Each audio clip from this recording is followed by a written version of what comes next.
Hello hi नमस्ते, welcome back to the channel. हम start कर रहे हैं एक new chapter for grade 11 science stream, that is trigonometry. बहुत इंटरेस्टिंग मजेदार बनने वाला है, बहुत इन्फॉर्मेटिव वीडियो है। अगर इन डिटेल इन्फॉर्मेशन चाहिए पूरे वीडियो को ध्यान से देखिए, बीच में स्किप मत कीजिए, नहीं तो डाउट्स रह जाएंगे। So let's get started with today's video.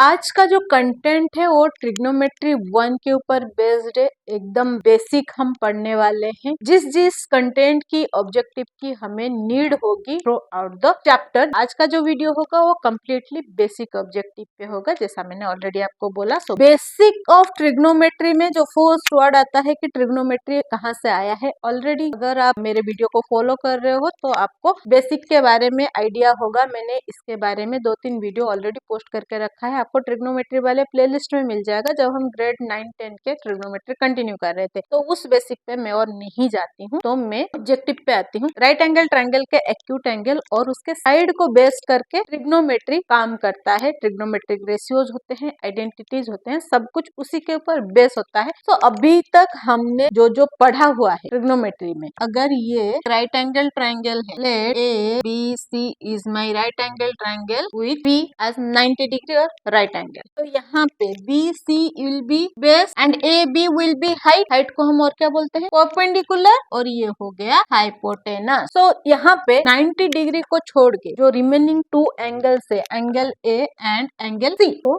Acute angle होता है। तो if it is 45 it is 45, if it is 30 it is 60। So ये एक्यूट एंगल्स होते हैं। ये जो एक्यूट एंगल्स होता है उसमें से कोई भी एक एंगल को अगर हम कंसीडर करते हैं as theta, let's take C as theta, you can take A as theta also. जो जो मैं बोल रही हूँ उसको आप ए पे भी अप्लाई कर सकते हो। ऑलरेडी हमने ये सब पढ़ा हुआ है, मैं जस्ट आपको रिमाइंड करवा रही हूँ। इस एंगल को अगर मैं थीटा लेती हूँ, देन ये थीटा का जो ऑपोजिट साइड है, मीन्स ये सामने वाला साइड, क्योंकि ये दोनों साइड से उसके साथ कनेक्टेड है, ये कनेक्टेड साइड को छोड़ के जो रिमेनिंग साइड है दैट इज ऑपोजिट साइड। अगर इसको थीटा लोगे देन ये हो जाएगा ऑपोजिट साइड। सिमिलरली आप कनेक्ट करते रहो। अगर थीटा का ये साइड में, तो this will be adjacent side, क्योंकि कनेक्टेड है उसके साथ, और ये हाइपोटेनस आज हाइपोटेनस रहेगा। इसको लेके जब हम ट्रिग्नोमेट्रिक रेशियोज लिखते हैं, ट्रिग्नोमेट्री के कितने रेशियोज हैं? इन टोटल 6 है। Sine, cos, tan, cosec, sec, cot. अभी साइन थीटा का जो मेजरमेंट हम कैसे निकालते थे? Opposite side upon hypotenuse, cos theta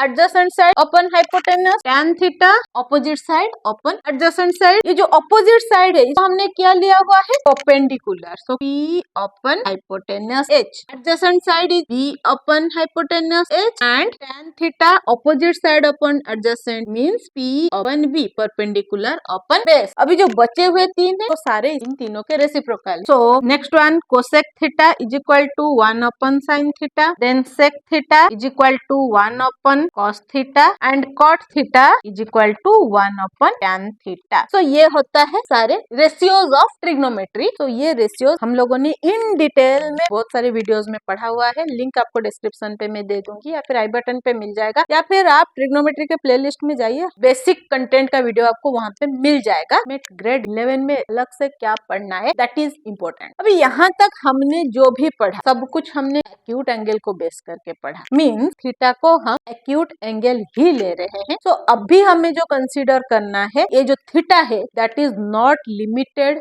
acute angle only. ये ऑब्ट्यूज एंगल भी हो सकता है, ये नेगेटिव एंगल भी हो सकता है। अभी नेगेटिव एंगल क्या है, ऑब्ट्यूज एंगल क्या है, ऑलरेडी आपको पता है। अगर आपने एंगल एंड मेजरमेंट वाला चैप्टर पढ़ लिया है तो नेगेटिव एंगल आपको पता होगा, ऑब्ट्यूज एंगल आपको ऑलरेडी पता है। नहीं तो मैं इन डिटेल में जब डिस्क्राइब करूंगी तब बता दूंगी। तो ये थीटा का जो वैल्यू एक्यूट एंगल से ऑब्ट्यूज एंगल में जाता है या फिर नेगेटिव एंगल में आता है, तो ये जो मेजरमेंट है ये कैसे पता चलता है हमें, इसका जो थीटा का वैल्यू है क्या होता है, ये जो एंगल से ये ऑब्ट्यूज में या नेगेटिव में कैसे जाएंगे। सो ये तब जाएंगे जब हम इसको कोऑर्डिनेट ज्योमेट्री में कंसीडर करेंगे, जब ट्रिग्नोमेट्री कोऑर्डिनेट ज्योमेट्री में चला जाएगा। ऑलरेडी कॉम्प्लेक्स नंबर अगर आपने पढ़ा हुआ है, मैंने आपको बहुत सारे वीडियोस में बहुत सारे ऑब्जेक्टिव में कनेक्शन दिखाया हुआ है कि कोऑर्डिनेट ज्योमेट्री और ट्रिग्नोमेट्री का कनेक्शन वहाँ पे बहुत ज्यादा बैठ रहा था। तो वो सब चीजों का डिटेल इन्फॉर्मेशन मैंने तब भी बोला था कि मैं ट्रिग्नोमेट्री में आपको क्लियर करूंगी, तो ये धीरे धीरे आपका क्लियर होता जाएगा। तो अभी हम चलते हैं एक्स वाई एक्सिस पे और देखते हैं ये सारी चीजें कनेक्टेड कैसे हैं। Let this our Y axis, this is our X axis. इसमें अगर मैं एक सर्कल ड्रॉ करती हूँ, रफली कर रही हूँ, थोड़ा मेजरमेंट आपको इधर उधर दिख रहा होगा, ज्योमेट्रिक इंस्ट्रूमेंट के साथ करोगे प्रॉपर दिखेगा आपको। तो ये सर्कल करने का मतलब क्या है कि यहाँ से अगर मैं कोई एक डिस्टेंस लूं तो ये हर जगह के लिए इक्वल होगा। इसके लिए हम सर्कल के बेसिस पे कर रहे हैं। सो ये जो रेडियस हम ड्रॉ कर रहे हैं ओ से यहाँ तक, let this point as point P. So O P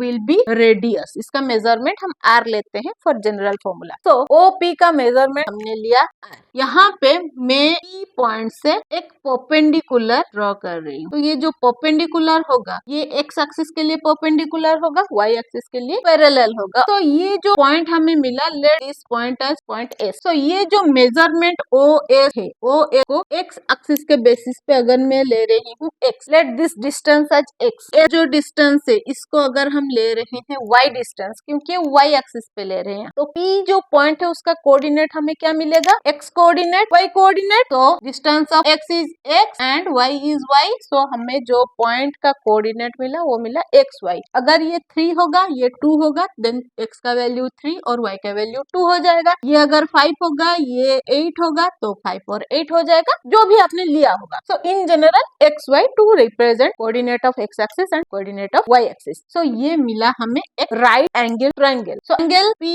S O, ये जो ट्रायंगल मिला हमें, ये ट्रायंगल एक राइट एंगल ट्रायंगल मिला। इसमें अगर मैं ये जो एंगल है इसको कंसीडर करती हूँ, this will be theta. Coordinate geometry में एक्स एक्सिस के साथ जो positive angle anti clockwise create होता है दैट इज थीटा। अगर इस जगह पे मैं ये जो रेशियोज है इसको कंसीडर करती, तो ये रेशियोज मुझे क्या मिलेंगे for this particular case, sine theta will B, sine theta क्या हो जाएगा, ये थीटा है तो this will be base, this will be perpendicular, this will be hypotenuse. So P upon H, P का वैल्यू हमने लिया है वाई और एच का वैल्यू लिया है हमने आर। हाइपोटेनस यहाँ पे आर है और परपेंडिकुलर यहाँ पे वाई है, सो वाई अपन आर हो गया हमारा साइन थीटा का वैल्यू। सेम कॉस थीटा क्या हो जाएगा, cos theta will be base upon hypotenuse. तो यहाँ पे बेस है एक्स और हाइपोटेन्यूस है R, so X upon R. Tan theta क्या हो जाएगा यहाँ पे, परपेंडिकुलर अपन बेस, तो पी अपन बी ये हो जाएगा वाई अपन एक्स, और sine theta upon cos theta is equal to tan theta, उस हिसाब से भी ये हो जाएगा वाई अपन एक्स। तो इस जगह पे अगर हमें कोसेक सेकंड कॉट फाइंड करना है तो कोसेक हो जाएगा, cosec will be 1 upon sine theta, तो R upon Y, sec theta will be R upon X and cot theta will be X upon Y. तो ये मिला हमें साइन कॉस टेन का और ये मिला कोसेक से कॉट। तो आई होप यहाँ तक ये चीजें आपको क्लियर हुआ है कि हमने ये सर्कुलर बेस क्यों लिया, क्योंकि हमें जो रेडियस है इसको चेंज नहीं करना है, यूनिफॉर्म रहना है। एंड उस पे हमने एक्स और वाई एक्सिस पे एक राइट एंगल ट्रायंगल ड्रॉ करके रिलेशन फाइंड किया। तो हमारा जो ट्रिग्नोमेट्री है वो कोऑर्डिनेट से कनेक्ट हो रहा है यहाँ पे। तो अभी तक हमने तीन रिलेशन फाइंड किया कोऑर्डिनेट ज्योमेट्री से ट्रिग्नोमेट्री को कनेक्ट कर। ये जो sine theta is equal to Y upon R है, तो यहाँ पे अगर मुझे वाई का वैल्यू फाइंड करना है तो आर जाके साइन थीटा के साथ मल्टीप्लाई हो जाएगा। अगर ये चीज आपको ध्यान में आ रहा है, ऑलरेडी हमने पढ़ा हुआ है, कहाँ पे पढ़ा हुआ है, कॉम्प्लेक्स नंबर पे, जब हम पोलर फॉर्म सीख रहे थे कॉम्प्लेक्स नंबर का, तब हमने ये पढ़ा हुआ था, y is equal to R cos theta. Same यहाँ पे अगर मुझे x का वैल्यू फाइंड करना है, r जाके कॉस थीटा के साथ मल्टीप्लाई हो जाएगा, तो ये हो जाएगा x is equal to R cos theta. तो ये दो रिलेशन ऑलरेडी हमने पढ़ा हुआ है। अभी हम चलते हैं एक न्यू कंसेप्ट पे, और न्यू कंसेप्ट क्या है, that new concept is unit circle. अभी सर्कल तो पता है, यूनिट सर्कल क्या है। अगर ये मेरा सर्कल है और इसका सेंटर है O, देन ये जो रेडियस में ड्रॉ करूंगी, let O A is the radius, तो इसका जो मेजरमेंट होगा ये radius that will be 1 unit. अब ये 1 यूनिट क्या है, कौन सा यूनिट है, 1 सेंटीमीटर है, मीटर है, किलोमीटर है, क्या है, it can be anything. It can be 1 millimetre, 1 centimetre, 1 metre, 1 kilometre, कुछ भी होगा, लेकिन 1 होगा। 10 नहीं होगा, 2 नहीं होगा, 3 नहीं होगा, 0.1 भी नहीं होगा, 1 होगा। 1 मिलीमीटर, 1 सेंटीमीटर, 1 मीटर, जो भी होगा 1 होगा। देन उस सर्कल को हम बोलेंगे यूनिट सर्कल। अब ये यूनिट सर्कल यहाँ पे कैसे कनेक्टेड है, लेट्स सी। अगर ये एक्स वाई एक्सिस है विथ ओरिजिन 0, मैं यहाँ पे एक यूनिट सर्कल ड्रॉ कर रही हूँ, रेडियस ड्रॉ करूंगी ओ क्यू, देन ये जो ओ क्यू होगा that will be R. B R यहाँ पे क्या हो गया 1,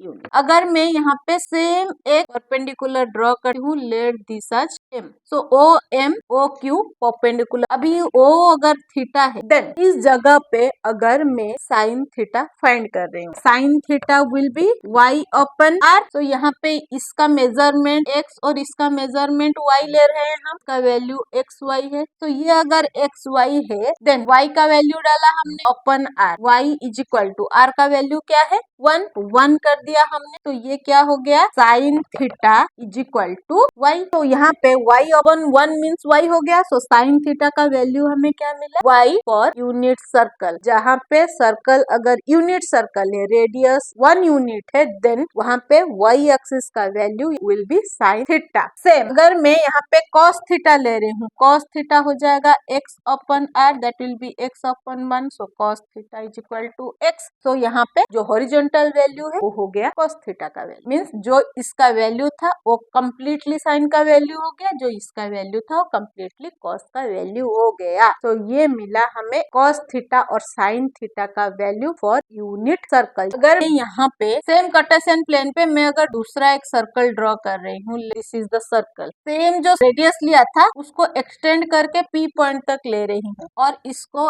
x1 y1 डिस्टेंस ले रही हूँ, let this point as PS। So OS जो है OS is equal to x1 and OP is equal to y1। Same ray था, सेम रेडियस था जिसको हमने एक्सटेंड किया है। तो इस जगह पे अगर मैं साइन थीटा फाइंड करती हूँ तो क्या मिलेगा, for second situation sine theta is equal to y1 upon r and cos theta is equal to x1 upon r। So both the line के लिए, बोथ द सर्कल्स के लिए थीटा का वैल्यू है वो तो चेंज नहीं हो रहा है। तो ये थीटा का वैल्यू साइन के लिए भी इक्वल है, cos के लिए भी इक्वल है। तो यहाँ पे अगर मैं इसको इक्वेशन 1 ले रही हूँ और इसको इक्वेशन 2 ले रही हूँ, this I am taking as equation 3 and this is as 4। Equation 1 and 2 को अगर मैं कंसिडर करेंगे तो y is equal to y1 upon r and equation 3 and 4 को कंसिडर कर रही हूँ, then x is equal to x1 upon r। यहाँ पे हम 1 और यहाँ पे 1 रख सकते हैं। जो मेजरमेंट ऑफ थीटा है वो डिपेंडेंट नहीं है रेडियस पे, ये हमें पता चल रहा है। आप रेडियस चाहे कितना भी एक्सटेंड कर लो, कितना भी कम कर लो, ये जो थीटा है सेम पोजीशन पे वो चेंज नहीं होगा। 30 डिग्री है तो 30 डिग्री ही रहेगा, 40 डिग्री है 40 डिग्री ही रहेगा। तो यहाँ से हमें क्या कंक्लूजन मिला, हम जो भी ट्रिग्नोमेट्रिक रेशियोज फाइंड कर रहे हैं, थीटा का वैल्यू ले रहे हैं, वो डिपेंडेंट नहीं है पॉइंट के पोजीशन के ऊपर। हम अगर पोजीशन को चेंज भी करते हैं थीटा का वैल्यू सेम होता है for the unit circle and the other circle on the same plane.